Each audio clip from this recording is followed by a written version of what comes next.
जोहार, good morning.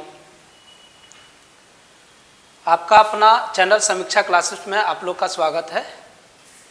मित्रों, आज हम लोग देखेंगे इतिहास, हिस्ट्री का आज हम लोग बेसिक ज्ञान अर्जित करेंगे।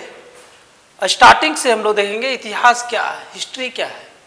यह जो क्लासेस होगी आज की क्लासेस, ये विभिन्न state PCS, UPSC, PGT, TGT, JSSC एवं अन्य जो सो छोटे मोटे एग्जाम्स है एसएससी, रेलवे के लिए काफ़ी महत्वपूर्ण है।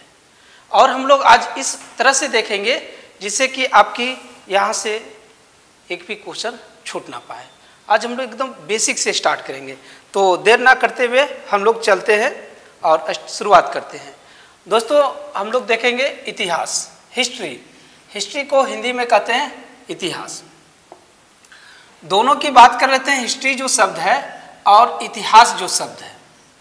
बात करते हैं इतिहास का, तो इतिहास जो सो यह संस्कृत के इति प्लस ह प्लस आस शब्द से बनी है। ये इतिहास जो शब्द है यह संस्कृत के इति प्लस ह प्लस आस से बना हुआ है और जिसमें अलग अलग मीनिंग है। इति का मतलब होता है, ये जो इति है इसका बात कर लेते हैं मीनिंग, तो जैसा हुआ वैसा ही। इसका मतलब हो गया जैसा हुआ वैसा ही। और नेक्स्ट हम लोग देखेंगे ह की बात करते हैं तो रियलिटी, सचमुच। इस ह का जो मीनिंग हो रहा है वह इसका मीनिंग हो रहा है सचमुच। और नेक्स्ट जो हम लोग देख लेते हैं, जो आस जो है इसका मतलब हो गया निरंतर रहना अर्थात ज्ञान। ये हम लोग देख लेंगे, यहाँ पर हम लोग देख लेते हैं आस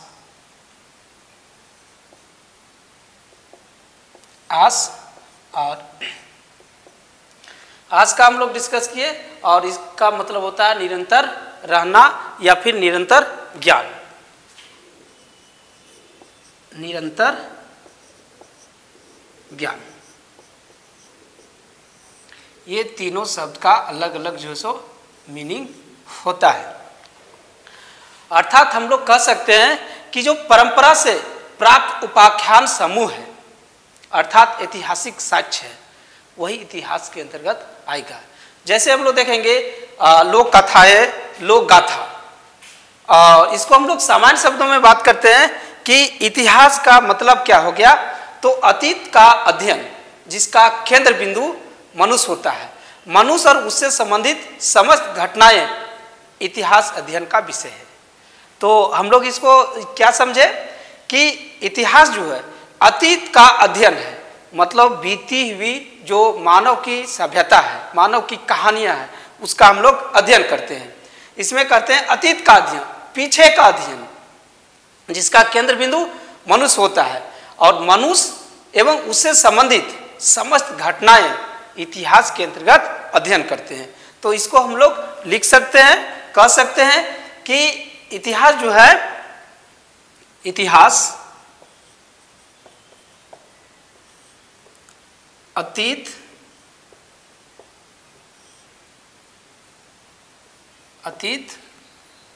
का अध्ययन है,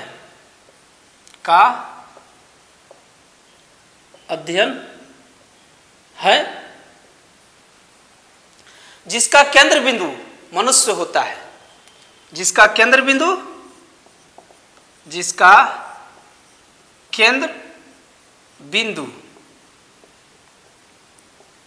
मनुष्य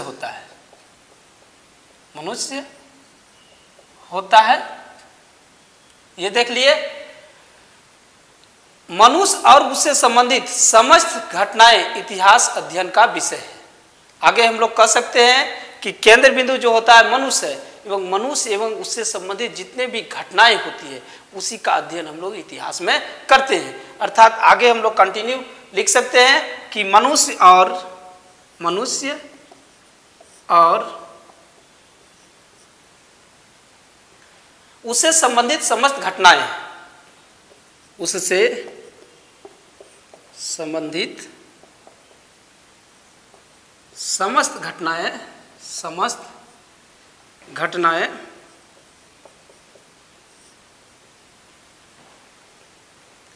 इतिहास अध्ययन का विषय है। इतिहास अध्ययन का विषय है। तो फाइनली ये हम लोग देखते हैं एक इतिहास का जो सामान्य परिभाषा है, ये इस प्रकार हम लोग इतिहास का मतलब समझ पाए। अब चलिए नेक्स्ट इसको आप लोग स्क्रीनशॉट ले लीजिएगा अथवा आप लोग लिख लीजिएगा। नेक्स्ट हम लोग दूसरा बात करते हैं हिस्ट्री का।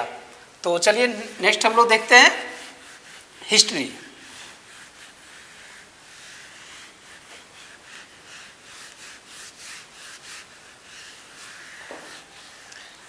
यहां पर हम लोग बात करेंगे हिस्ट्री का। तो ये हिस्ट्री जो है यह ग्रीक भाषा का एक शब्द है। यह कौन सी शब्द है? तो ग्रीक भाषा का एक शब्द है जो हम लोग देखते हैं हिस्टोरिया से बना है, जिसका अर्थ होता है छानबीन करके या खोज करके जो जानकारी प्राप्त होती है उसे ही ग्रीक भाषा में हिस्टोरिया कहा जाता है।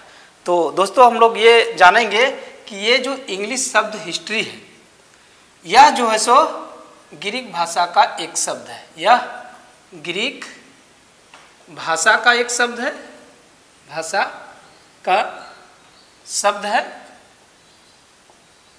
ये हम लोग समझ गए कि ये हिस्ट्री जो है यह ग्रीक भाषा का एक शब्द है जो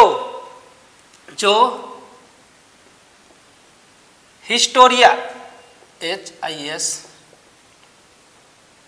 हिस्टोरिया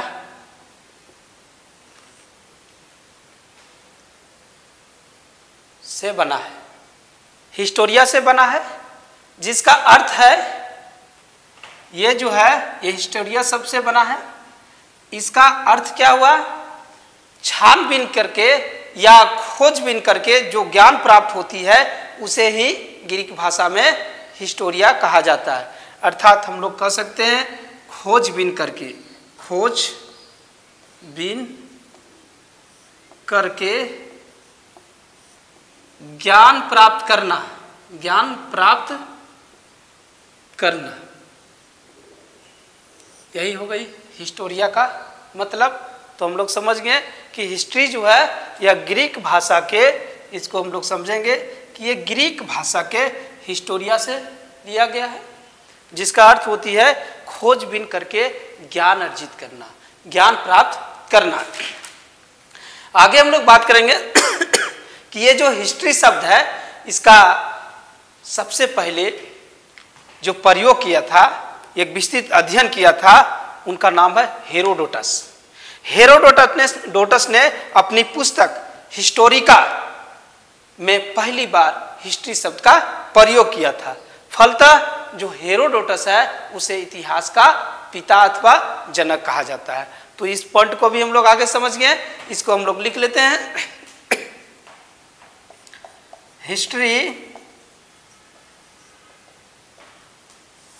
शब्द का प्रथम प्रयोग हेरोडोटस ने किया था। हेरोडोटस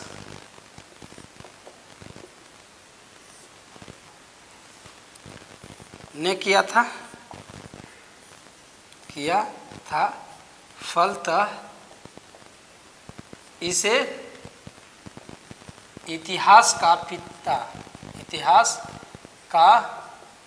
पिता अथवा जनक कहा जाता है। Father of history. तो ये छोटे छोटे एग्जाम्स में पूछा जाता है कि इतिहास के पिता किसे कहा जाता है। तो इतिहास के पिता हेरोडोटस को कहा जाता है। अब हम लोग बात कर लेते हैं कि जो इतिहास है उसके किस रूप में और कितने विभाजन होता है। तो चलिए नेक्स्ट हम लोग लिखते हैं।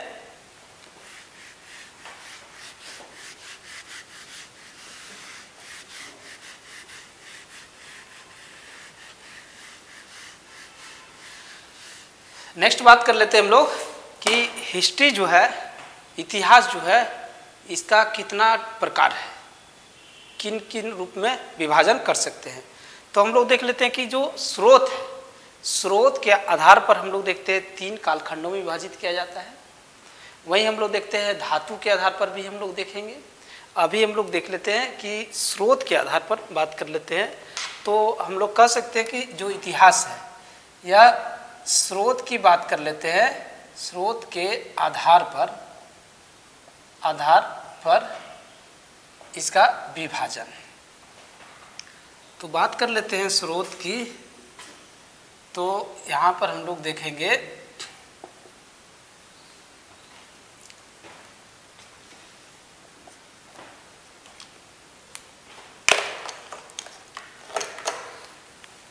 तीन भाग में डिवाइड करते हैं। एक हो गया पैलियोलिथिक एज, दूसरा हम लोग का प्री हिस्ट्री, प्रोटो हिस्ट्री और आपका हिस्टोरिक एज। 3 भागों में हम लोग डिवाइड करते हैं। क्या है पहला पॉइंट हम लोग देखेंगे, प्री हिस्ट्री। दूसरा हम लोग देखेंगे प्रोटो हिस्ट्री, और जो तीसरा हम लोग देखेंगे वो देखेंगे हिस्टोरिक एज।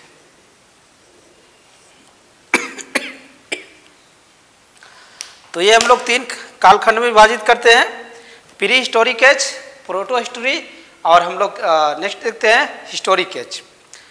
यही हो गया आपको प्री हिस्ट्री ही हो गया प्रागैतिहासिक काल। इसे ही कहते हैं प्रागैतिहासिक काल,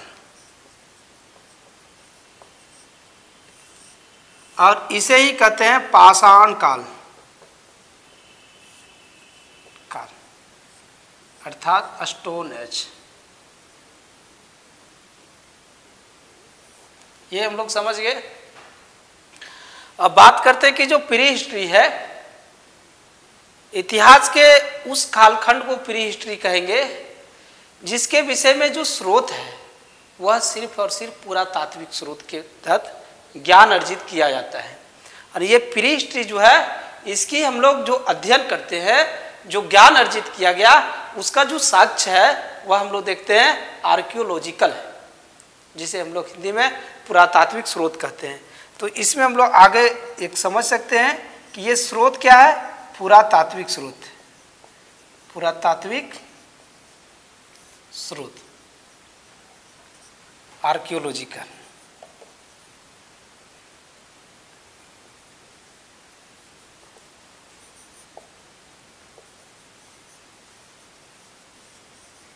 आर्कियोलॉजिकल सोर्स हो गया। और हम लोग नेक्स्ट देख लेते हैं प्रोटो हिस्ट्री। प्रोटो हिस्ट्री जो है, इसे हम लोग हिंदी में आदि इतिहास कहा जाता है, आदि इतिहास। और इसके बात कर लेते हैं हम लोग स्रोत की। तो इसमें हम लोग देखेंगे स्रोत जो है इसमें 2 है, एक पुरातात्विक स्रोत भी है, पुरातात्विक स्रोत, और दूसरा हम लोग देखेंगे साहित्यिक स्रोत, साहित्यिक स्रोत। लेकिन बात कर लेते हैं साहित्यिक स्रोत का, तो साहित्यिक स्रोत में पढ़ा नहीं गया है। प्रोटो हिस्ट्री में बात कर लेते हैं तो एविडेंस दोनों है, हमारे पास पुरातात्विक स्रोत भी है और साहित्यिक स्रोत भी है, लेकिन साहित्यिक स्रोत जो है उसे पढ़ा नहीं गया है।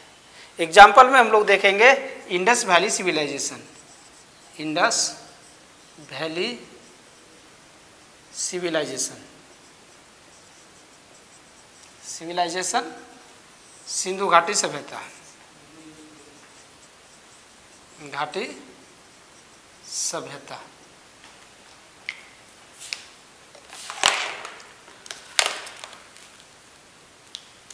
और नेक्स्ट हम लोग देख लेते हैं हिस्टोरिक एज यानी ऐतिहासिक काल।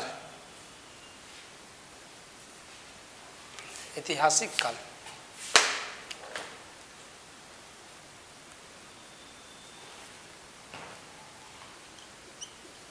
ऐतिहासिक काल। और इसका हम लोग स्रोत की बात कर लेते हैं तो यहां से हम लोग देखेंगे पुरातात्विक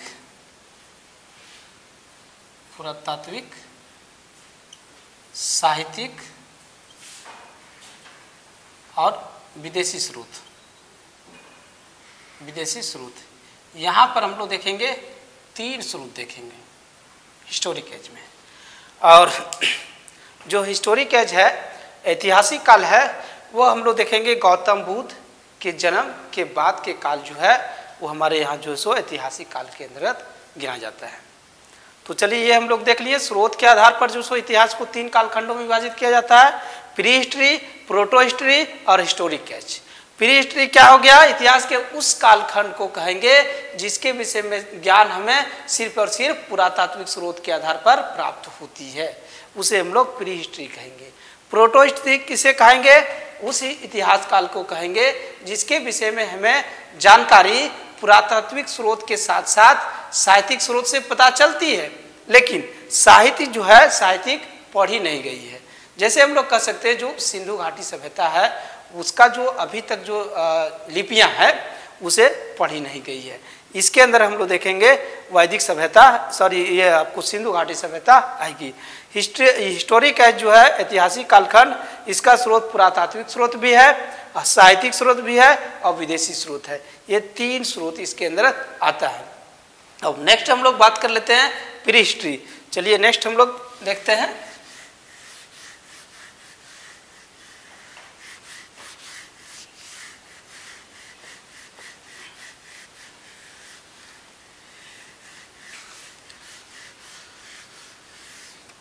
नेक्स्ट बात कर लेते हैं हम लोग प्री हिस्ट्री। प्री हिस्ट्री मतलब इतिहास के पहले, इसी को हम लोग क्या कहते हैं? प्रागैतिहासिक काल। प्रागैतिहासिक काल की बात कर लेते हैं हम लोग। तो अब हम लोग जो प्रागैतिहासिक काल हम लोग देखते हैं, समझते हैं कि प्रागैतिहासिक काल, यहाँ पर हम लोग जो देखते हैं कि जो वनडे एग्जाम्स होती है उसमें जो इम्पोर्टेंट क्वेश्चन पूछा जाएगा उसी अकॉर्डिंग से हम लोग देखेंगे। और हम लोग कोशिश करेंगे कि यहाँ से इस कदर हम लोग स्टडी करेंगे ताकि जो आने वाले एग्जाम्स है, विभिन्न जो स्टेट पीसीएस है या यूपीएससी है या फिर पीजीटी है या जेएसएससी है, एक भी क्वेश्चन आपका ना छूटे, इस कदर हम लोग टोटली देखेंगे। चलिए हम लोग आगे समझते हैं। इसमें हम लोग ऑलरेडी हम लोग क्या देखे? पुरातात्विक स्रोत क्या है? स्रोत जानने के जो स्रोत है वो क्या है? पुरातात्विक स्रोत। पुरातात्विक स्रोत है। अब इसमें नेक्स्ट जो हम लोग बात करेंगे वो देखेंगे कि जो भारत में जो पुरातात्विक स्रोत है, तो भारत में 100 साल तक 100 ईयर्स पुरातात्विक काल माना जाता है। 1860 से जो पुरातत्व का जो हमारे यहाँ उत्खनन हुई, जांच हुई, रिसर्च होना स्टार्ट हुई और 1960 तक चलती है। इसको हम लोग 100 साल तक माना जाता है, विद्वानों के द्वारा माना जाता है। भारत में पुरातात्विक जो स्रोत है उसका काल। नेक्स्ट हम लोग देख लेते हैं कि भारत में पुरातात्विक स्रोत का काल ये कितना है? तो जैसा कि हम लोग देखते हैं विद्वानों के अनुसार जो कहा जा रहा है वह 100 ईयर्स है। 1860, 1862, 1960, ये 100 ईयर की जो पीरियड है, 100 ईयर्स, इसे ही पुरातात्विक स्रोत का काल माना जाता है। ये 100 ईयर्स जो काल है इसका डिवीजन आपका HD संकालिया साहब ने किए हुए हैं। जो पुरातात्विक स्रोत है इसका डिवीजन जो है सो HD संकालिया एक विद्वान है, हम लोग लिख लेंगे HD संकालिया, HD संकालिया। दोस्तों हम लोग देखेंगे कि HD संकालिया एक इतिहासकार है और इन्होंने हम लोग देखते हैं जो पुरातात्विक स्रोत है उसका काल 3 भागों में डिवाइड किया है, 3 भागों में। और एक जो काल हम लोग देखेंगे वह देखेंगे 1860 से लेकर 1902 1902 तक। 1902 से हम लोग देखेंगे और ये जो पीरियड चलती है वह 1944 तक चलती है, 1944। नेक्स्ट हम लोग देखेंगे 1944 से लेकर 1960 तक, ये हम लोग देखेंगे 3 पीरियड। और नेक्स्ट हम लोग देख लेंगे ये हम लोग समझ गए कि भारतीय जो पुरातात्विक स्रोत का काल है, आर्कियोलॉजिकल जो सोर्स है उसका जो पीरियड है वह 1860 टू 1960 है, 100 ईयर्स का काल। इस काल को जो HD संकालिया महोदय जो इतिहासकार है इन्होंने 3 खंडों में विभाजित किए हैं। एक 1860 से 1902 और 1902 से लेकर 1944, 1944 से लेकर 1960। चलिए नेक्स्ट हम लोग देख लेते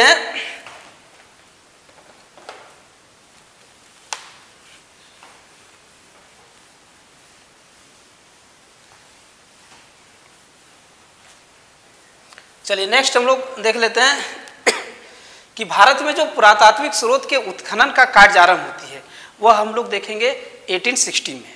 1860 में कनिंघम महोदय के द्वारा आरंभ किया जाता है। तो चलिए ये डायरेक्ट क्वेश्चन पूछी जाती है इस तरह से, तो इसको हम लोग लिख लेते हैं।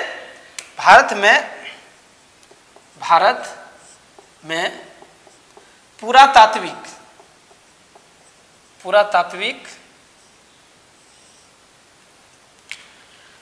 में पुरातात्विक स्रोत का उत्खनन, पुरातात्विक स्रोत के उत्खनन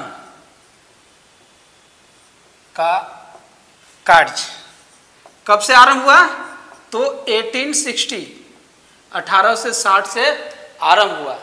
पहली बार यह कार्य जो आरंभ किया गया वह किनके द्वारा किया गया? तो कनिंघम महोदय के द्वारा किया गया, कनिंघम महोदय के द्वारा। और नेक्स्ट यहाँ से एक और क्वेश्चन पूछा जाता है कि 1860 में भारत पर जो है सो भारत में हम लोग देखेंगे कि गवर्नर जनरल अथवा वायसराय कौन थे? तो यहाँ पर हम लोग देखेंगे जो तत्कालीन वायसराय थे, हम लोग देखेंगे तत्कालीन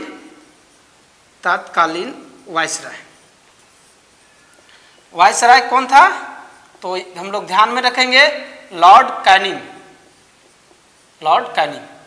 ये हम लोग देखेंगे कि इस समय भारत का जो सो तत्कालीन वायसराय थे।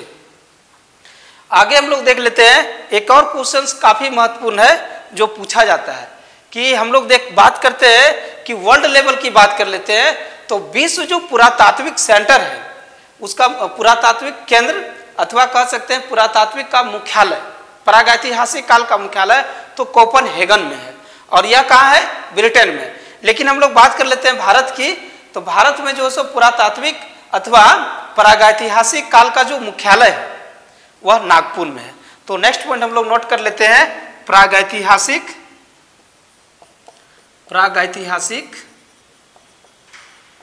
अथवा पुरातत्व का मुख्यालय कहाँ पर है? तो ये हम लोग देखेंगे नागपुर में, नागपुर। ये डायरेक्ट क्वेश्चन पूछी गई है तो इसको हम लोग ध्यान में रख लेंगे। प्रागैतिहासिक अथवा पुरातत्व का मुख्यालय कहाँ है? तो हम लोग देख लेते हैं आपका नागपुर में है। नेक्स्ट हम लोग देख लेते हैं कि 1871 है। नेक्स्ट हम लोग देखते हैं 1871 में भारत में जो सो व्यापक तौर पर उत्खनन का कार्य आरंभ होता है और यह हम लोग देखेंगे 1871 है, 1871। चलिए नेक्स्ट हम लोग लिखेंगे 1871 में एक विभाग की स्थापना होती है। में एक विभाग की स्थापना होती है और उस विभाग का नाम होता है भारतीय पुरातत्व सर्वेक्षण विभाग। भारतीय पुरातत्व सर्वेक्षण विभाग, भारतीय पुरातत्व सर्वेक्षण विभाग, सर्वेक्षण विभाग। क्वेश्चन आता है कि जो पुरातत्व का उत्खनन कार्य करने के लिए एक स्वतंत्र विभाग की स्थापना कब की गई। यह एक स्वतंत्र विभाग थी, स्वतंत्र विभाग, और इसकी स्थापना हम लोग देख लिए 1871 में है। यहाँ से एक और क्वेश्चन पूछा जाता है कि इस समय जो है सो भारतीय वायसराय कौन थे। तो 1871 हम लोग जब स्टडी करेंगे तो यहाँ पर हम लोग पाएंगे कि जॉन लॉरेंस महोदय यहाँ पर वायसराय थे। इस काल में हम लोग देखेंगे जॉन लॉरेंस,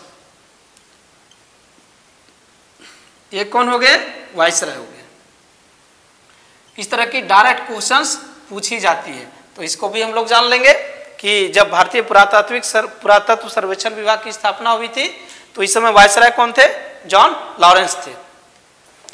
और ये जो 1871 है, यही जो सो 1906 में अस्थाई विभाग बन गया। क्या बना, अस्थाई विभाग। और ये कब था, ये इस समय हम लोग देखेंगे भारतीय वायसराय कौन थे, तो लॉर्ड कर्जन था, कर्जन। चलिए ये हम लोग देख लिए, ये भी डायरेक्ट क्वेश्चन पूछी जाती है कि अस्थाई विभाग के रूप में हम लोग देखते हैं भारतीय पुरातत्व सर्वेक्षण विभाग कब आई, तो 1906 ईस्वी में आई। और अब नेक्स्ट हम लोग चलते हैं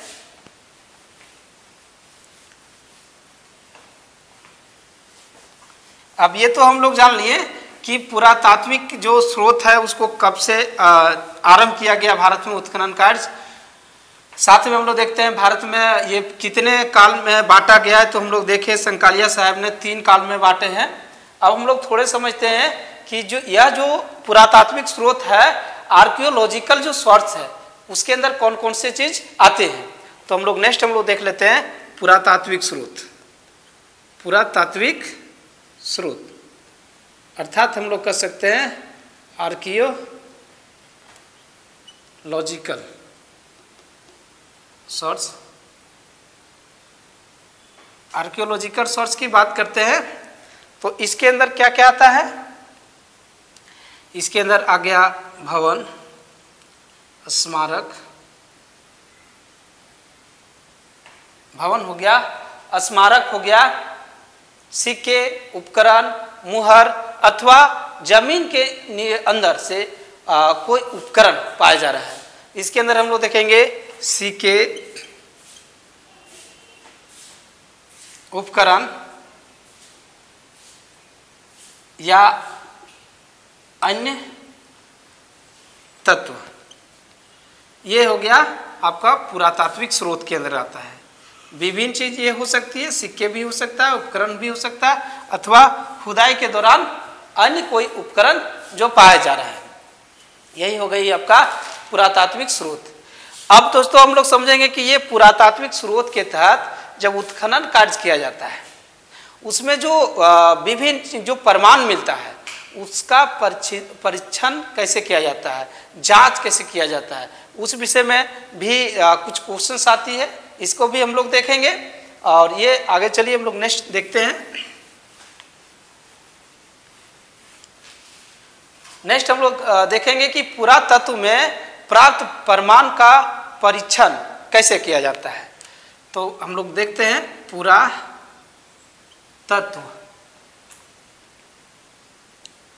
में प्राप्त प्रमाण परीक्षण।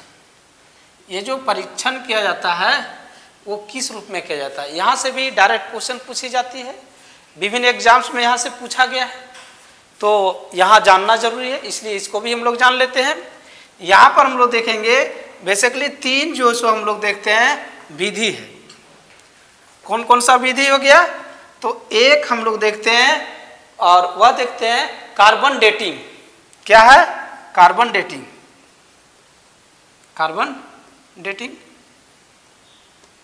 जिसे हम लोग देखते हैं C14 के नाम से जाना जाता है। दोस्तों ये डायरेक्ट पूछा जाता है कि कार्बन डेटिंग की खोज किसने किया अथवा कार्बन डेटिंग है क्या। तो हम लोग जानेंगे कि इसकी जो खोज है, कार्बन डेटिंग जो विधि है, इसकी खोज किसने किया। तो इसकी खोज हम लोग देखेंगे विलार्ड लेवी ने किया। विलार्ड लेवी ने किया, लीबी, विलार्ड लीबी द्वारा किया जाता है। और ये जो कार्बन डेटिंग है C14 है, इसे हम लोग देखते हैं कि जंतुओं एवं पौधों के अवशेषों की आयु का निर्धारण किया जाता है। तो कार्बन डेटिंग भी हम लोग समझ गए। इसे क्या करते हैं, तो जंतुओं यानी एनिमल्स हो गया, पौधों यानी प्लांट्स हो गया, पौधों के प्राप्त अवशेषों की आयु का निर्धारण करता है, के प्राप्त अवशेषों के आयु का निर्धारण करता है, आयु का निर्धारण किया जाता है। और इसी से हम लोग जानते हैं कि कौन से जो उत्खनन कार्य से मिला वह किस काल के हैं, ये हम लोग जानते हैं। दूसरा जो हम लोग देखते हैं वह देखते हैं यूरेनियम विधि, यूरेनियम विधि। और इसकी जो खोज हुई वह हम लोग देखते हैं मैडम क्यूरी, मैडम क्यूरी के द्वारा। यहाँ पर यूरेनियम विधि के तहत हम लोग जो देखते हैं, जो उत्खनन कार्य के द्वारा पाषाण जो उपकरण मिला, जो पत्थर का जो उपकरण मिला, पत्थर के जो टूल्स मिला, उसका हम लोग यहाँ परीक्षण करके इस विधि के तहत उसका आयु का निर्धारण करते हैं। तो यहाँ पर हम लोग देख सकते हैं कि पत्थर के प्राप्त अवशेषों की आयु का निर्धारण होता है, पत्थर के प्राप्त अवशेषों के आयु का निर्धारण, आयु का निर्धारण होता है। और जो तीसरी है वह हम लोग देखते हैं डेंड्रोक्रोनोलॉजी यानी वृक्ष वलय विधि, वृक्ष वलय विधि, डेंड्रोक्रोनोलॉजी।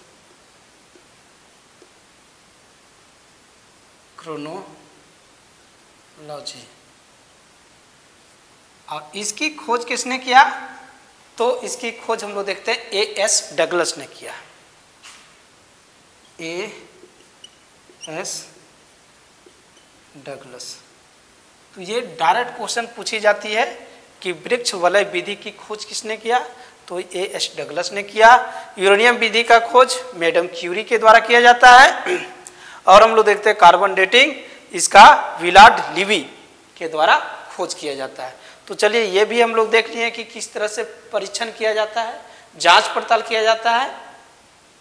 अब यहाँ पर कुछ और क्वेश्चन जो डायरेक्ट पूछी जाती है उसको भी हम लोग देख लेते हैं। चलिए आगे आप लोग स्क्रीनशॉट ले लीजिएगा अथवा आप वीडियो को रोक करके लिख सकते हैं आप लोग।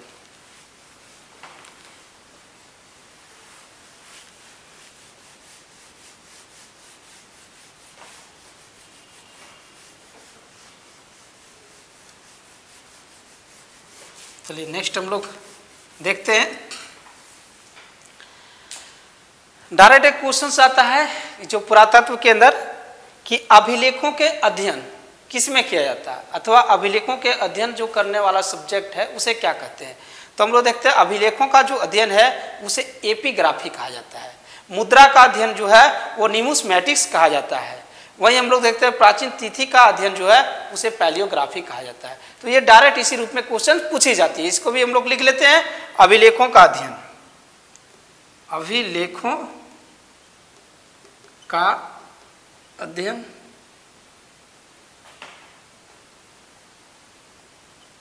अध्ययन, अभिलेखों का अध्ययन, studies of epigraphical, studies of graphical, graphical कहाँ किया जाता है? तो एपिग्राफी में, एपिग्राफी, एपिग्राफी,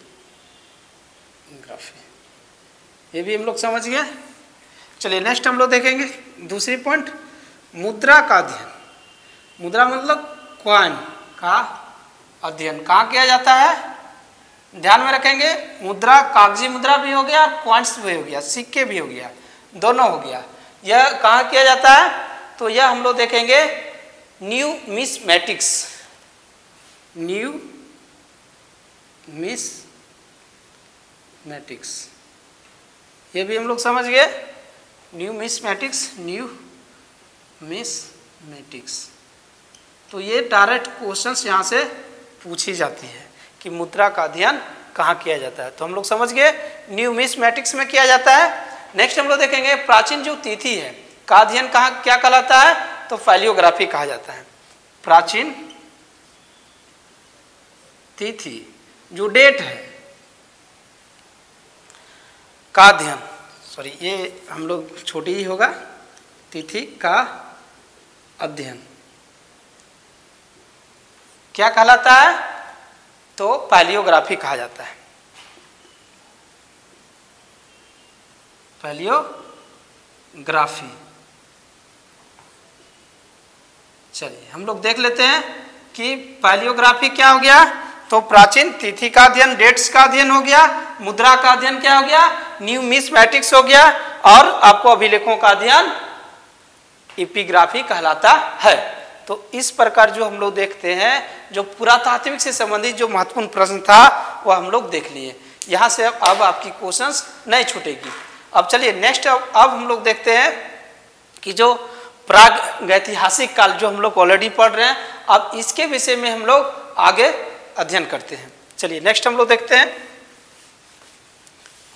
दोस्तों थोड़े लगेगा कि वीडियो लंबा हो रहा है, सर क्या बता रहे हैं, लेकिन एक बार अगर भी हम लोग इस तरीके से पढ़ लेंगे तो आप यकीन कीजिए कि कोई भी कॉम्पिटिटिव एग्जाम्स है आपकी एक भी क्वेश्चंस नहीं छूटेगी। इसके बाद आप कोई भी जो क्वेश्चंस आया हुआ है या प्रैक्टिस है आप इसको बना लीजिए, आपकी एक भी क्वेश्चंस नहीं छूटेगी। तो मेरा कहना है जब स्टडी करना ही है तो एक बार हम लोग समय निकाल करके गहन अध्ययन किया जाए और अपनी सफलता अर्जित कर लिया जाए। बार बार पढ़ने से अच्छा है कि एक बार बहुत अच्छा पढ़ लिया जाए। तो चलिए नेक्स्ट हम लोग देखते हैं बिना देर किए हुए, और हम लोग समझते हैं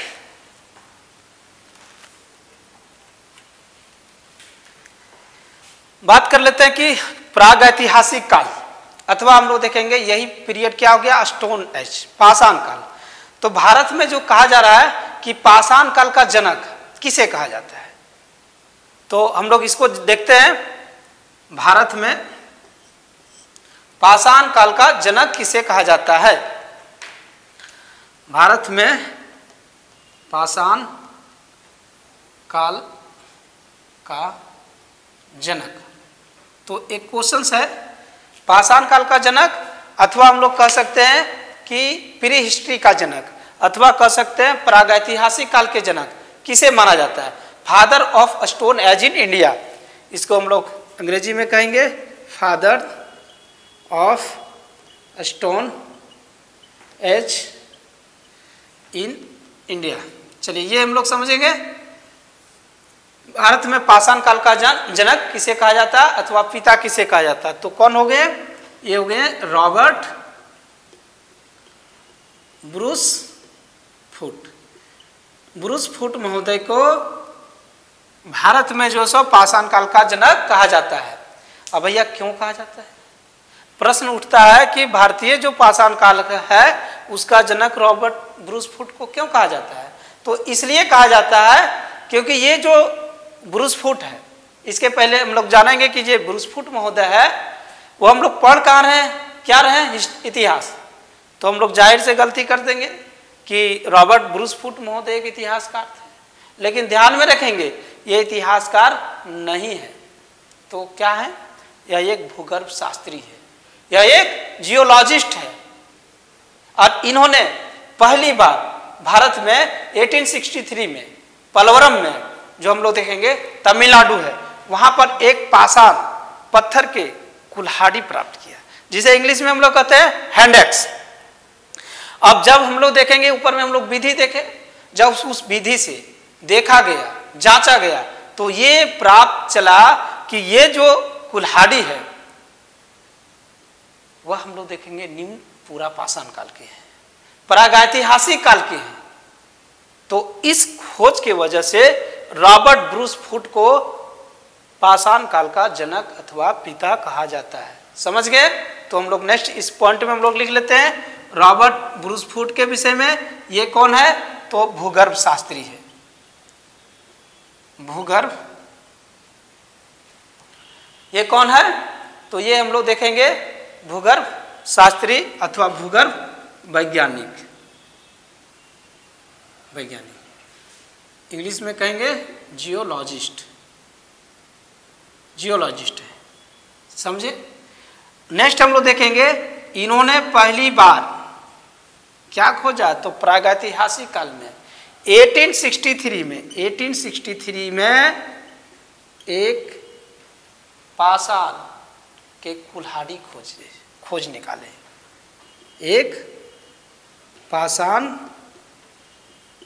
कुल्हाड़ी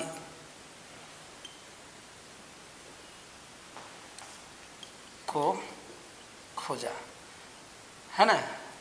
पाषाण कुल्हाड़ी को खोजा, इंग्लिश में कहेंगे हैंड-एक्स, हैंड-एक्स खोज निकाला। और इसकी जब जांच पड़ताल हुई तो ये पाया गया कि भारत में जो सो निम्न पूरा पाषाण काल के ये हैंड-एक्स था। और ये हैंड-एक्स जो हम लोग बात करेंगे वो हम लोग आगे स्टडी करेंगे कि ये कुल्हाड़ी जो थी वो क्वार्ट्जाइट पत्थर की बनी हुई थी, वो हम लोग आगे देखेंगे। तो इस खोज की वजह से भारत में पूरा ये हम लोग पाषाण काल अथवा स्टोन एज का पिता अथवा जनक रॉबर्ट ब्रूस फुट को कहा जाता है। तो यहाँ तक हम लोग समझिए दोस्तों। और ये जो हम लोग देखे कि 1863 में एक पाषाण कुल्हाड़ी खोजा, ये कहाँ से खोजा था? तो यह था आपका यह कुल्हाड़ी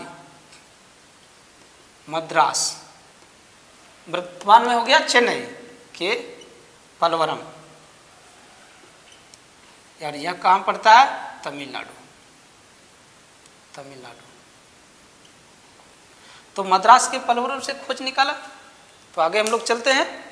अब हम लोग देखेंगे कि ये जो स्टोन एज है, ये जो पाषाण काल है, इसमें विद्वानों में काफी मतभेद था इसके डिवीजन को लेकर।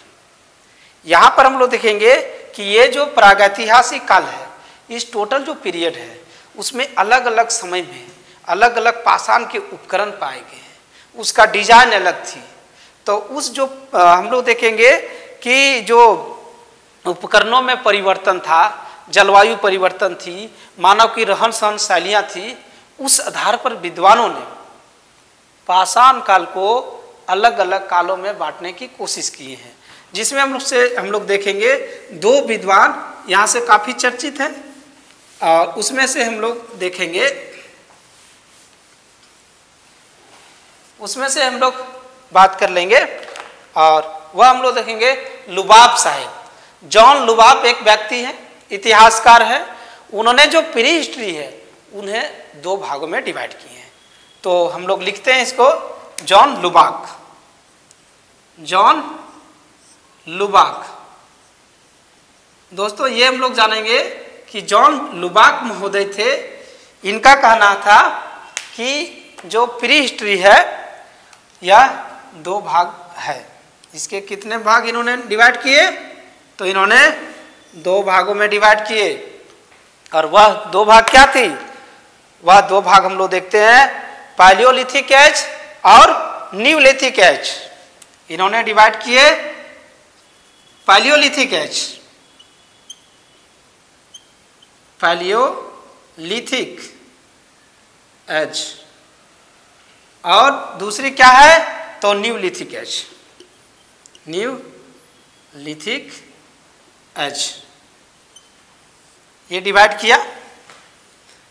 लेकिन हम लोग बाद के जो विद्वान है उन्होंने ये पाया कि भैया यहाँ पर जो पाषाण उपकरण थे और यहाँ पर जो पाषाण उपकरण थे, और कुछ उपकरण ऐसे पाए गए हैं जो न तो पैलियोलिथिक एज के थे और न तो नियोलिथिक एज के थे। ऐसे स्थिति में विद्वानों में काफ़ी मतभेद था कि इतिहास के किस काल का जो प्री हिस्ट्री है उसको किस रूप में डिवाइड किया जाए। तो आगे एक विद्वान आते हैं और लार्टेट ने 1970 में पाषाण काल को 3 भागों में विभाजित किया है। चलिए नेक्स्ट हम लोग देखेंगे।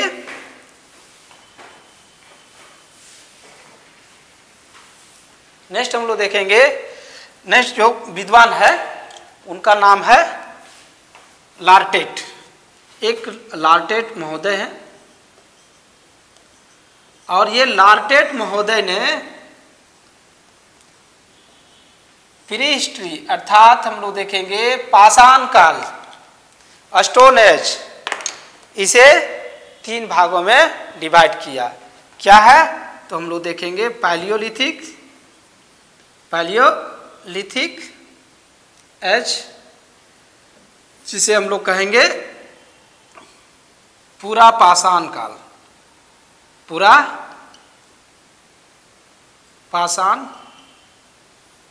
काल, और दूसरा हो गया मेसोलिथिक एज, जिसे हम लोग देखेंगे मध्य पाषाण काल, और तीसरा हम लोग लिखेंगे न्यूलिथिक एज, और ये हो गया नवपाषाण काल। चलिए नेक्स्ट ये हम लोग समझ गए लार्टेट महोदय ने प्री हिस्ट्री को कितने कालखंडों में विभाजित किया, तो 3 कालखंडों में विभाजित किया है। और ये जो विभाजन था तो विभाजन का आधार क्या है? विभाजन का आधार, तो दोस्तों हम लोग जानेंगे कि विभाजन का आधार जो है वो एक तो हो गया जलवायु परिवर्तन, दूसरी हम लोग देखते हैं तो उपकरणों में परिवर्तन, और तीसरी जो हम लोग देखेंगे मानव की रहन शैलियों में परिवर्तन, मतलब मानव की जीवन शैली में परिवर्तन,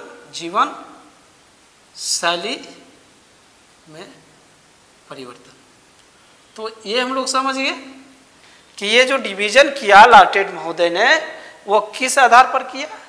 ये जो मेसोलिथिक है इसे संक्रमण काल कहा जाता है, और ये कहा जाता है कि पूरा पाषाण और नवपाषाण के बीच की जो काल है उसे ही मध्य पाषाण कहेंगे। ये डिवीजन किया, जलवायु परिवर्तन, उपकरणों में जो परिवर्तन हुई और मानव की जो रहन सहन शैलियाँ परिवर्तित हुई, उस आधार पर 3 भागों में डिवाइड किया था। चलिए नेक्स्ट हम लोग देखेंगे,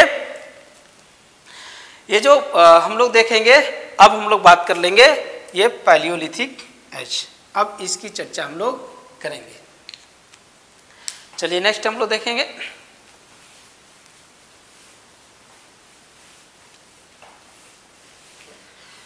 आप चाहे नेट की तैयारी कर रहे हैं या कोई भी स्टेट पीसीएस की या यूपीएससी की, आपका एक भी क्वेश्चंस यहाँ से बाहर नहीं आएगा। इस सेक्शन से इसी रूप में हम लोग सभी सब्जेक्ट का, चाहे हिस्ट्री हो, पॉलिटी हो, ज्योग्राफी हो, हम लोग डिटेल पढ़ेंगे। मेरा कहना एक बार अच्छा से पढ़ लिया जाए, इसके बाद तमाम जितने भी एग्जाम्स है एक भी क्वेश्चन नहीं छूटी जाएगी। चलिए हम लोग बिना देर किए हुए हम लोग देखते हैं कि जो पूरा पाषाण काल है पैलियोलिथिक, हम लोग आगे देख लेते हैं। पूरा पाषाण काल मतलब ये पैलियोलिथिक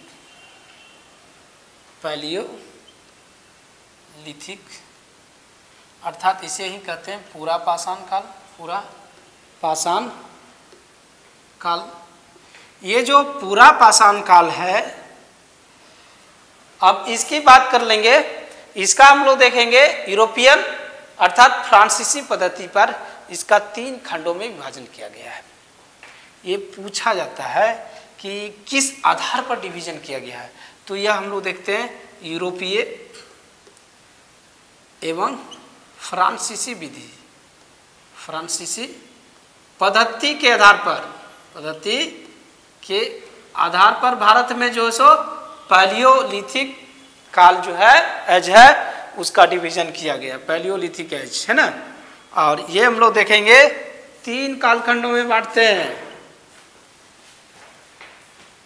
3 कालखंडों में बांटते हैं। क्या है तो हम लोग देख लेंगे आपका lower palaeolithic age, palaeolithic age, फिर हम लोग देख लेंगे middle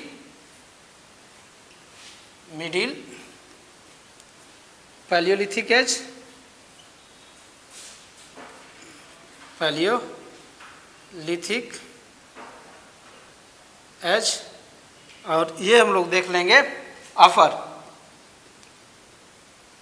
upper palaeolithic age, palaeolithic age देख लेंगे। अब ये हम लोग देखेंगे कि ये हो गया, इसे क्या कहते हैं हिंदी में, तो निम्न पुरापाषाण हो गया, निम्न पुरापाषाण काल हो गया, मध्य पुरापाषाण काल हो गया, मध्य पुरापाषाण काल, और ये हम लोग देखेंगे उत्तर पुरापाषाण काल।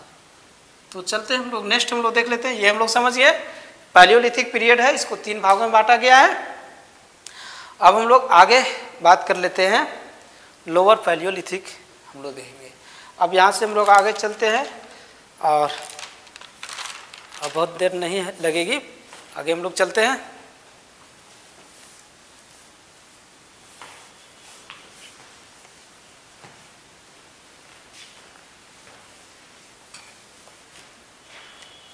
लोअर पैलियोलिथिक अर्थात हम लोग कह सकते हैं निम्न पुरापाषाण काल, पुरापाषाण काल, इसके विषय में हम लोग अध्ययन करेंगे। जो निम्न पुरापाषाण काल है यह हम लोग देखेंगे 1960 से पहले इसे प्रस्तर युग कहा जाता था, यही हो गया प्रस्तर युग। 1960 से पहले निम्न पुरापाषाण को प्रस्तर युग कहा जाता था। और यहां पर हम लोग देखेंगे कि यह जो काल है वह हम लोग देखेंगे पाषाण काल की प्रारंभिक अवस्था है। यह हम लोग देखेंगे यह काल जो है मानव की उद्विकास की काल है। इस पीरियड में हम लोग देखेंगे मानव की उद्विकास की काल है, और मानव की जो उद्विकास है इससे संबंधित जो टॉपिक है उसके विषय में भी हम आगे वीडियो बना देंगे कि मानव की उत्पत्ति किस रूप में हुई, पहले कौन कौन मानव आए, फिर होमो सेपियंस आए जो हम लोग आधुनिक मानव के रूप में जानते हैं, इसके विषय में भी हम लोग देखेंगे।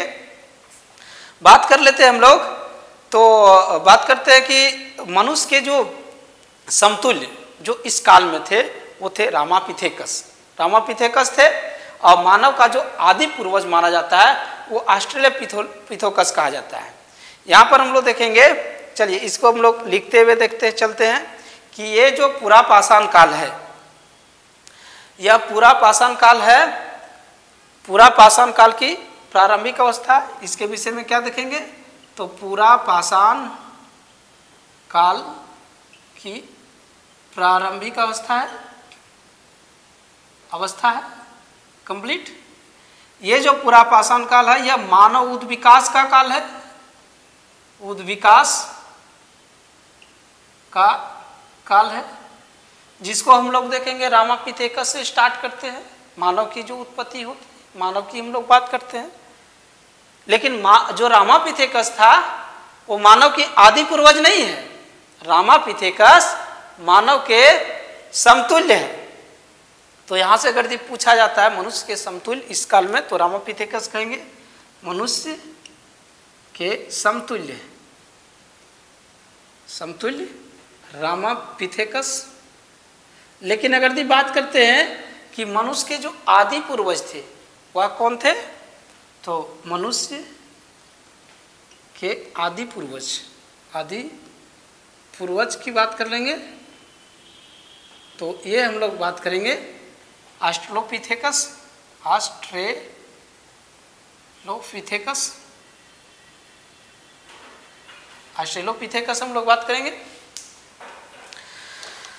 आगे हम लोग देख लेते हैं कि ये जो काल है इसमें विभिन्न प्रकार के जो उपकरण प्राप्त होती है और उपकरण प्रयोग करते थे। यहाँ पर हम लोग देखते हैं कि इस काल में निम्न पूरा पाषाण काल में प्रयोग किया जाने वाला प्रमुख औजार। तो हम लोग आगे देखते हैं मुख्य औजार। चलिए हम लोग नेक्स्ट लिखते हैं मुख्य औजार। यहाँ पर हम लोग बात कर लेते हैं कि ये जो है निम्न पूरा पाषाण काल में जो प्रयोग किया जाने वाला प्रमुख औजार क्या था। तो प्रमुख औजार में हम लोग देखेंगे हैंड एक्स, क्लीवर, चॉपर और चापी, ये हम लोग देखेंगे। जिसमें हम लोग देख लेते हैं हैंड एक्स और ये हैंड एक्स जो था ये क्या है, कुल्हाड़ी है, हस्त कुठार, मतलब हाथ से पकड़ी जाने वाली एक कुल्हाड़ी थी, हाथ की कुल्हाड़ी। इसे ही हस्त कुठार कहते हैं, कुठार अथवा हाथ से पकड़ी जाने वाली कुल्हाड़ी, हाथ की कुल्हाड़ी। दूसरा हम लोग बात कर लेते हैं तो इस समय क्या था, क्लीवर। तो क्लीवर क्या है,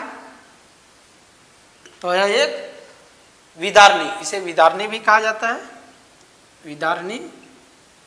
और नेक्स्ट हम लोग देखेंगे चॉपर और एक हम लोग चापिंग देखेंगे, चॉपर चापिंग। इसको गंडासा कहा जाता है, गंडासा। और एक और हम लोग देख लेंगे, वह देखेंगे हम लोग देखेंगे स्क्रेपर। और ये जो है वह एक प्रकार के खुरचनी है,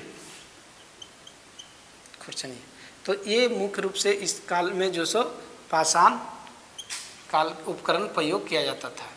हैंड एक्स हो गया, क्लीवर हो गया, चॉपर चापिंग हो गया, स्क्रेपर हो गया। अब हम लोग एक एक करके बात करेंगे। ये जो टूल्स था वो पूछा जाता है कि किस प्रकार के पत्थरों से बनाया जाता था। तो यह था क्वार्टजाइट पत्थर था, क्वार्टजाइट पत्थर के टूल्स बनाए जाते थे। ये भी पूछा जाता है कि किस प्रकार के टूल्स पत्थर से बनाया जाता था, तो हम लोग क्वार्टजाइट देखते हैं। आगे हम लोग बात कर लेते हैं, आगे नेक्स्ट हम लोग चलते हैं। यहाँ से हम लोग एक और डिस्कस की बात है कि मानव की जो उद्विकास था, तो विद्वानों में मतभेद है कि भारत में जो मानव है उसका उद्विकास कहाँ हुई है। तो छूट गया था, हम लोग थोड़ा सा उसके विषय में जान लेते हैं कि भारत में मानव उद्विकास बात कर लेते हैं। मानव उद्विकास तो अलग अलग विद्वानों का मत है, जिसमें अधिकांश जो विद्वान है उनका कहना है कि मानव का उद्विकास पश्चिमोत्तर भारत से हुई, पश्चिमोत्तर भारत से। आधुनिक हम लोग देखेंगे पश्चिमी पंजाब, आधुनिक पाकिस्तान में पड़ता है। लेकिन इसमें एक विद्वान है जिनका नाम है, एक यहाँ पर विद्वान है जिनका नाम हम लोग देखेंगे वर्किट, एक वर्किट महोदय है, जिनका कहना है कि मानव उद्विकास जो भारत में हुई है वो पश्चिमोत्तर भारत में नहीं हुई है बल्कि दक्षिण भारत में हुई है, और दक्षिण भारत से ये उत्तर की ओर पलायन किए, उत्तर में गए। तो ये वर्किट महोदय के अनुसार हम लोग ध्यान में रखेंगे कि मानव की उद्विकास भारत में बात करेंगे तो दक्षिण भारत में हुई है। आगे हम लोग देख लेते हैं, बात कर लेते हैं निम्न पूरा पाषाण काल। तो यहाँ पर हम लोग पाएंगे कि मुख्य रूप से दो प्रकार की संस्कृति डेवलप हुई। जो हम लोग देखेंगे लोअर पैलियोलिथिक काल है, इसमें हम लोग देखेंगे दो प्रकार की संस्कृति डेवलप हुई। एक हम लोग बात कर लेते हैं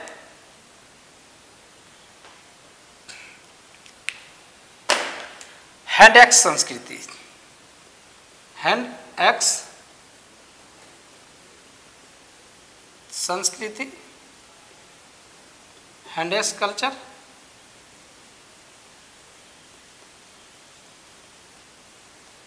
और एक हम लोग देख लेंगे चॉपर चॉपिंग संस्कृति, चॉपर चॉपिंग कल्चर, है ना। दो देखेंगे, चॉपर चॉपिंग संस्कृति। अब यहां हम लोग बात कर लेंगे कि ये जो हैंड एक्स संस्कृति है, तो इसके विषय में हम लोग ये देखेंगे कि जैसा कि हम लोग देखे प्रागैतिहासिक काल में सबसे पहले इसकी खोज रॉबर्ट ब्रूस फूट ने किया था। तो ये हैंड एक्स की खोज हम लोग यहाँ पर नोट कर लेते हैं, हालांकि इसके विषय हम लोग लिख लिए हैं। खोज 1863 में किसने किया? तो रॉबर्ट ब्रूस फूट ने किया, रॉबर्ट ब्रूस फूट ने किया, ब्रूस फूट। ये ऑलरेडी हम लोग लिख चुके हैं। कहाँ पर है? तो ये पलवरम में है। पलवरम कहाँ पड़ता है? तो यह एक मद्रास और अथवा कहा जाए तमिलनाडु, तमिलनाडु में पड़ता है। आगे हम बात करेंगे, ये हैंडेक्स की बात करेंगे, तो यहीं पर हम लोग देखेंगे एक और स्थल अतिरपक्कम है। पूछा जाएगा हैंडेक्स की खोज रॉबर्ट ब्रूस फूट में कहाँ से किया? पलवरम से किया। इन्हीं का एक मित्र है, इसका नाम है, इनका नाम है विलियम किंग। इन्होंने एक और स्थल का खोज किया अतिरपक्कम, अतिरपक्कम, और ये 1864 में खोज किए। किसने खोज किए? तो विलियम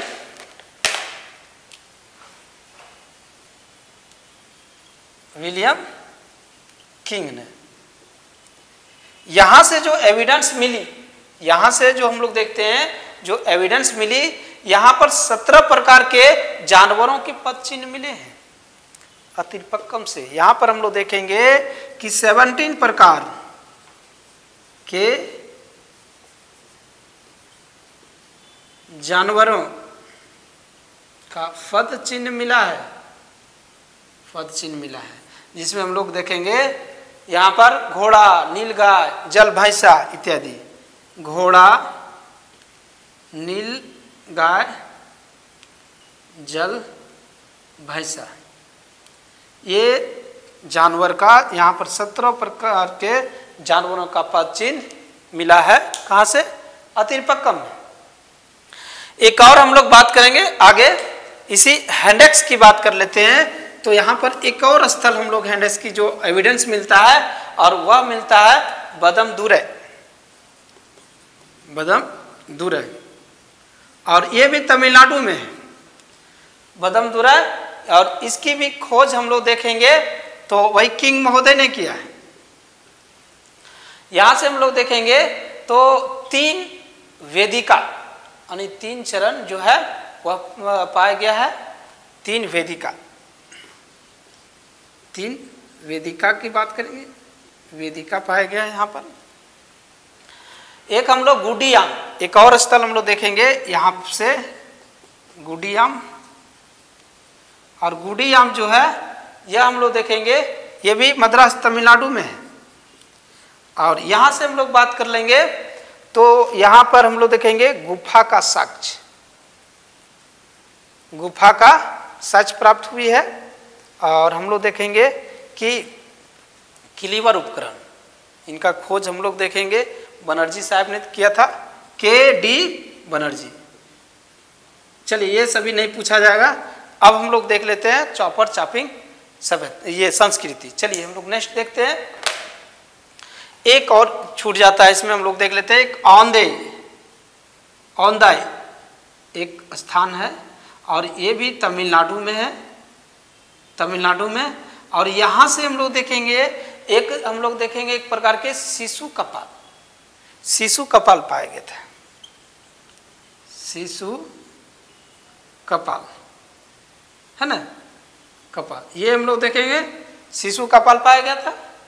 तो ये इस प्रकार हम लोग देखेंगे कि हैंडेक्स संस्कृति जो है वो खत्म हो गई। हैंडेक्स क्या था? एक प्रकार की उपकरण है। अब हम लोग आगे चर्चा कर देंगे कि उपकरण जो सो किस टाइप के ये बनता था, जिसे हम लोग देखते हैं अलूसियन विधि हम लोग देखेंगे, एक अलवा विधि हम लोग देखेंगे जो हम लोग आगे देखेंगे। चलिए नेक्स्ट हम लोग देखेंगे चॉपर चॉपिंग संस्कृति। तो चॉपर चॉपिंग संस्कृति की बात कर लेते हैं। तो चॉपर चॉपिंग दो अलग अलग उपकरण है। जो चॉपर उपकरण है वैसे उपकरण को पाषाण उपकरण को कहेंगे जिसके एक तरफ से धार था, और चॉपिंग उसको कहेंगे जिनको दोनों तरफ से धार था। ये हम लोग थोड़े यहाँ समझ लेंगे। मान लिया जाए कि एक पाषाण है, इधर से एक पाषाण से मारे, इसको तोड़ दिए, इसी से हम लोग इधर मारे और तोड़ दिए, इस प्रकार से इधर भी तोड़ दिया गया, इधर भी। तो यहाँ पर हम लोग देखेंगे कि ये जो है ये दोनों तरफ धार बन गया, ये हो गया चॉपिंग। और हम लोग देखेंगे जो चॉपर है वो ये देखेंगे इसमें एक ही तरफ धार बन रहा है, एक ही तरफ धार बन रहा है, और ये हो गया चॉपर। ये समझ गए। अब चॉपर चॉपिंग की बात कर लेते हैं। तो ये चॉपर चॉपिंग संस्कृति कहाँ से पाया गया है? तो यह हम लोग देखेंगे सोहन नदी के तट पर, सोहन नदी के तट पर। तो सोहन नदी कहाँ है? तो आधुनिक हम लोग देखेंगे पंजाब में है, पाकिस्तान के पंजाब में। और ये सोहन नदी सतलज की सहायक नदी है। यह देखेंगे हम लोग सतलज की सहायक नदी है। और ये हम लोग देखेंगे पंजाब, पाकिस्तान की पंजाब है, वहाँ पर है। और फलतः ये हम लोग देखेंगे कि यहाँ पर सोहन नदी घाटी होने के कारण इसे सोहन संस्कृति भी कहा जाता है, सोहन संस्कृति। अब बात कर लेते हैं कि सोहन जो संस्कृति है इसका जो उत्खनन कार्य किया गया वो किन के द्वारा किया जाता है? तो यहाँ पर हम लोग आगे देखते हैं उत्खनन कार्य हम लोग बात करते हैं। तो D.N. वाडिया साहब के द्वारा पहली बार किया गया। इसकी खोज किसके द्वारा किया गया? तो D.N. वाडिया के द्वारा, वाडिया महोदय के द्वारा। कब किया गया? तो 1928 में। फलतः वाडिया साहब को सोहन घाटी का पितामह कहा जाता है। इन्हें सोहन घाटी का पितामह कहा जाता है। सोहन घाटी का पितामह किन्हें कहा जाता है? D.N. वाडिया को। इन्होंने सोहन, ये हम लोग देखते हैं सोहन संस्कृति जो चॉपर चॉपिंग संस्कृति है उसकी पहली बार खोज किया इन्होंने। इसके बाद हम लोग देखते हैं कि इस खोजकर्ता में एक का नाम आता है यू आर टाट, एक व्यक्ति थे, इनके द्वारा भी खोज किया गया। इसी में हम लोग देखेंगे कैम्ब्रिज दल, जो कैम्ब्रिज विश्वविद्यालय उनके ग्रुप के द्वारा अध्ययन किया जाता है सोहन घाटी का। तो कैम्ब्रिज दल इनके द्वारा 1935 में किया जाता है। दोस्तों एक और यहाँ पर जो काफी इंपॉर्टेंट है, इस चॉपर चॉपिंग संस्कृति में इस क्षेत्र से, सोहन नदी घाटी क्षेत्र से आपका HD संकालिया ने हैंडेस संस्कृति की खोज किया।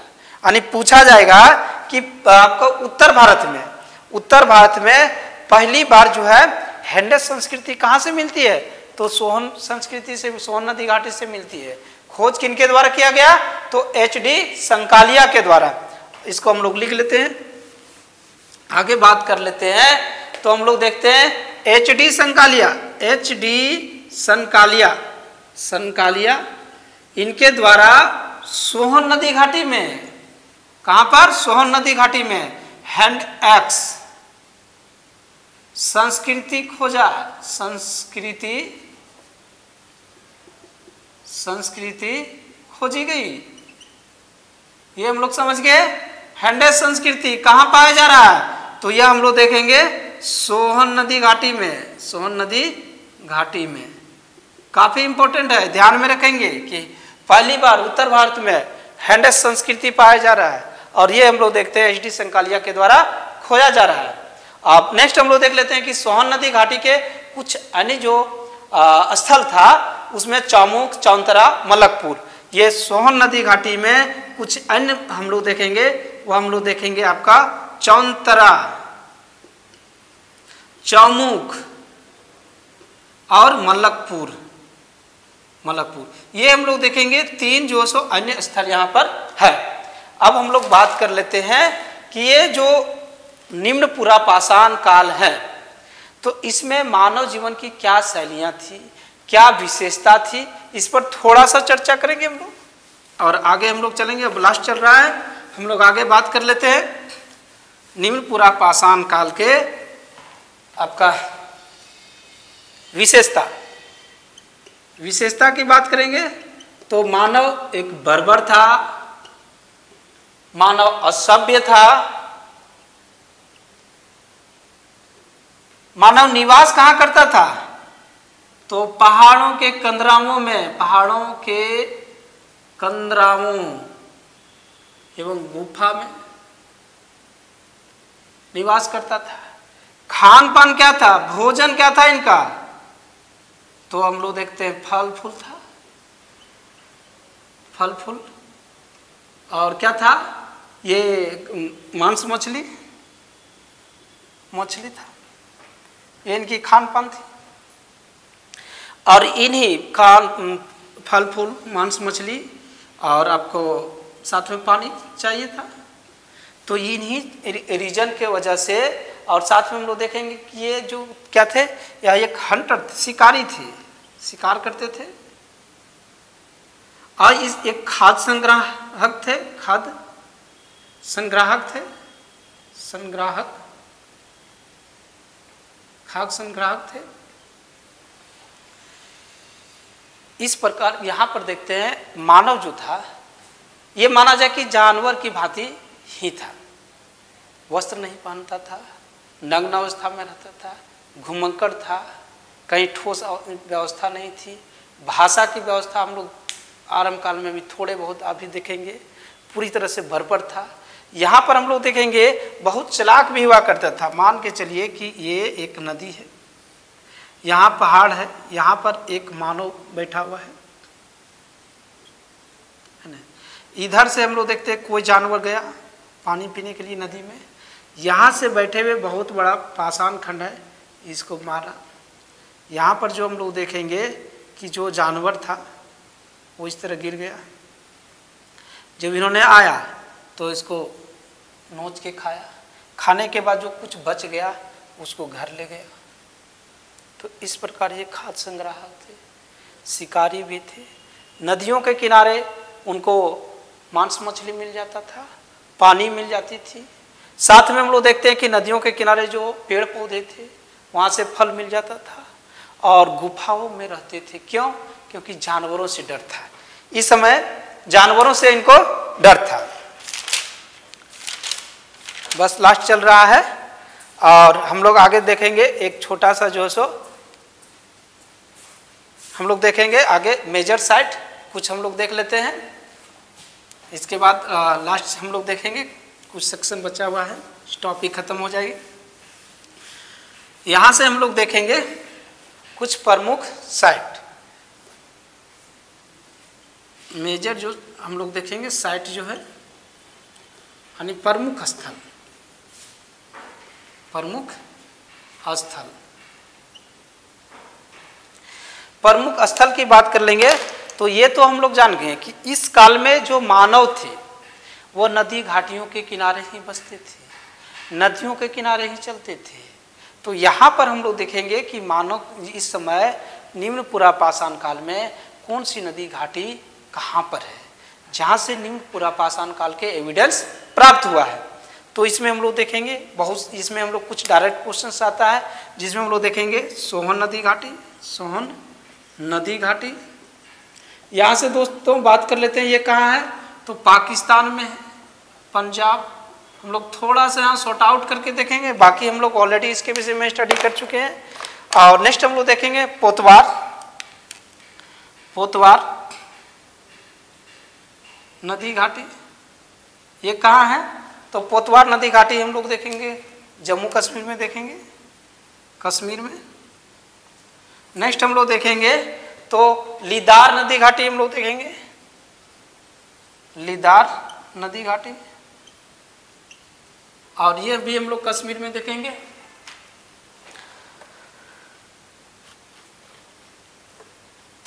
ये लीदार से हम लोग जो देखेंगे यहाँ पर 1932 में 2 मानव खोपड़ी प्राप्त हुआ है, रामापिथेकस के थे।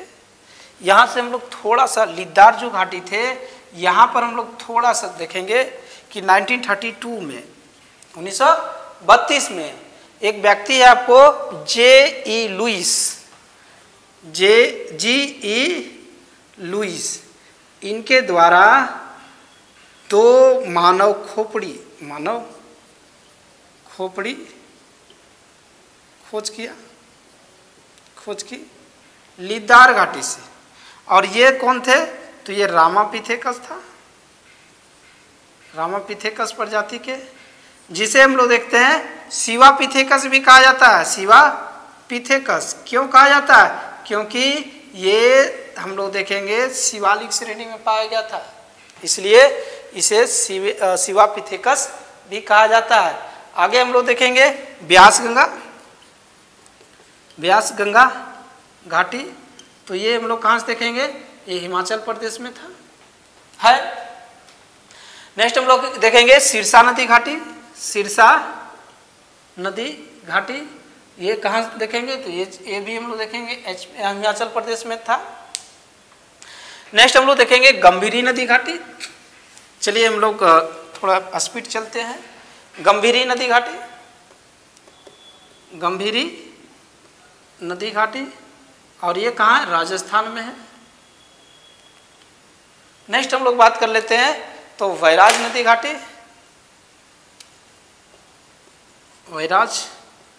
घाटी, ये भी राजस्थान में है। नेक्स्ट हम लोग देखेंगे तो साबरमती नदी घाटी, और ये गुजरात में हम लोग देखेंगे। नेक्स्ट हम लोग देखेंगे परवरा नदी घाटी, ये इस रूप में डायरेक्ट पूछा जाएगा। परवरा नदी घाटी ये कहाँ है? तो ये हम लोग देखेंगे महाराष्ट्र में है। नेक्स्ट हम लोग देख लेंगे कोरतलियार नदी घाटी,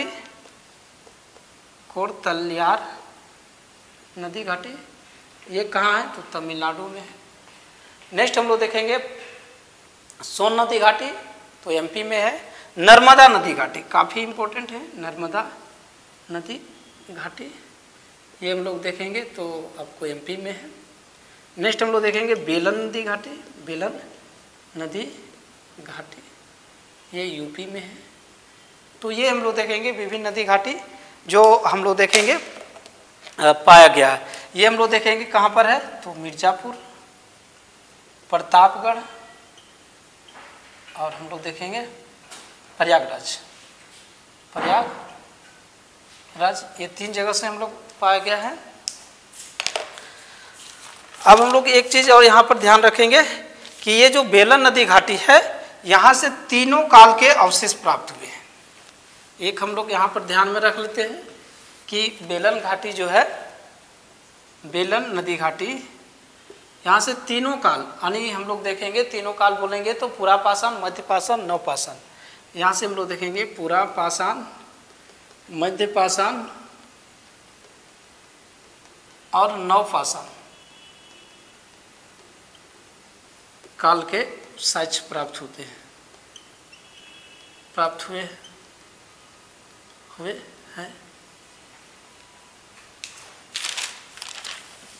अब हम लोग देख लेते हैं कि प्रमुख स्थल और वहाँ से क्या एविडेंस पाया गया है। इसके बाद हम लोग छोड़ देंगे। इसमें से हम लोग देखेंगे प्रमुख स्थल की बात कर लेते हैं। तो सबसे पहला जो नाम लिया जाता है वह हम लोग देखेंगे, एक सेकेंड हम लोग देख लेते हैं, प्रमुख स्थल और यहाँ से पाया जाने वाला साक्ष्य, जिसमें हम लोग पहला बात कर लेंगे तो एक बोरी एक स्थान है और ये कहाँ है? तो महाराष्ट्र में। इसकी जो खासियत है ये क्या है? तो यहाँ से हम लोग देखेंगे निम्न पुरापाषाण काल के सबसे प्राचीन स्थल है। यह हम लोग देखेंगे सबसे प्राचीन स्थल है,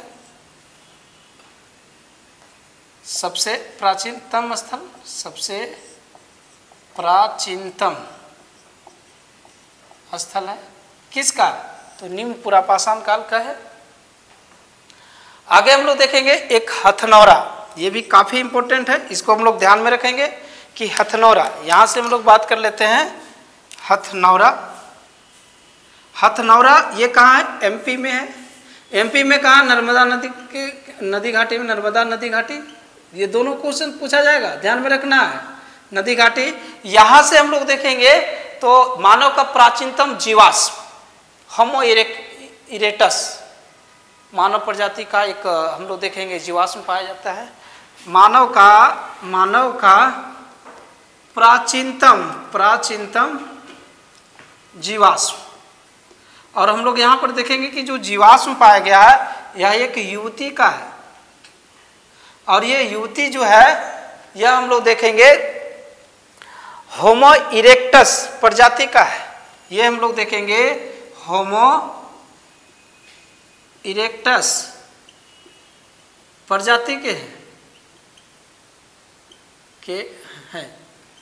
और इसका नाम हम लोग देखेंगे, इसका नाम हम लोग देखेंगे नर्मदेंसिस।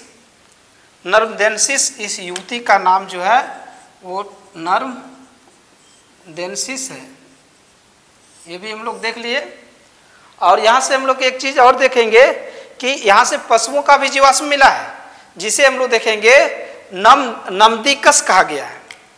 यहीं से यहाँ से हम लोग देखेंगे कि ये जो हथनौरा है, यहाँ से एक मानव का प्राचीनतम साक्ष्य भी मिला है, और यहाँ से हम लोग आगे दूसरा जो पॉइंट हम लोग देखेंगे वह हम लोग देखेंगे पशुओं का भी जीवाश्म मिला है, पशुओं का जीवाश्म।